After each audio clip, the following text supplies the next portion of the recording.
Velocity ಸ್ಪೀಡ್ಗಿಂತ ಒಂದು 2 step ಫಾರ್ವರ್ಡಲ್ಲಿರುತ್ತೆ. ಅಂದರೆ ಸ್ಪೀಡಲ್ಲಿ ಒಂದು ಒಬ್ಜೆಕ್ಟು ಒಂದು ಡಿಸ್ಟೆನ್ಸ್ ಮೂವ್ ಮಾಡ್ತಿದೆ ಅಂತ ನಾವು ನೋಡಿದ್ವಿ.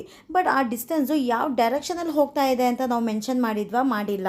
So velocity of a body the distance travelled by it per unit time in a given direction. ಒಂದು ಒಬ್ಜೆಕ್ಟು ಯಾವ ಡೈರೆಕ್ಷನಲ್ಲಿ ಹೋಗ್ತಾ ಇದೆ ಅಂತ ಇದು ವೆಲಾಸಿಟಿಯಲ್ಲಿ ನಮಗೆ ಗೊತ್ತಾಗುತ್ತೆ.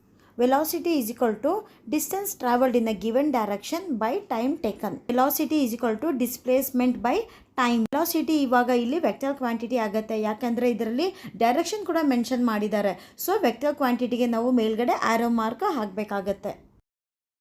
ಇಲ್ಲಿ velocity is equal to distance travelled in given direction ಇದೆ divided by time taken. But ಇಲ್ಲಿ velocity is equal to displacement by time ಇದೆ. ಯಾಕೆ ಇಲ್ಲಿ ಡಿಸ್ಪ್ಲೇಸ್ಮೆಂಟ್ ಅಂತ ಬಂತು ಅಂದರೆ ಇವಾಗ ಡಿಸ್ಟೆನ್ಸ್ ಟ್ರಾವೆಲ್ಡ್ ಇದ್ದರೆ ಬರೀ ಸ್ಪೀಡ್ ಮಾತ್ರ ಅಂತ ಅಂದ್ಕೊಳ್ಬೋದು.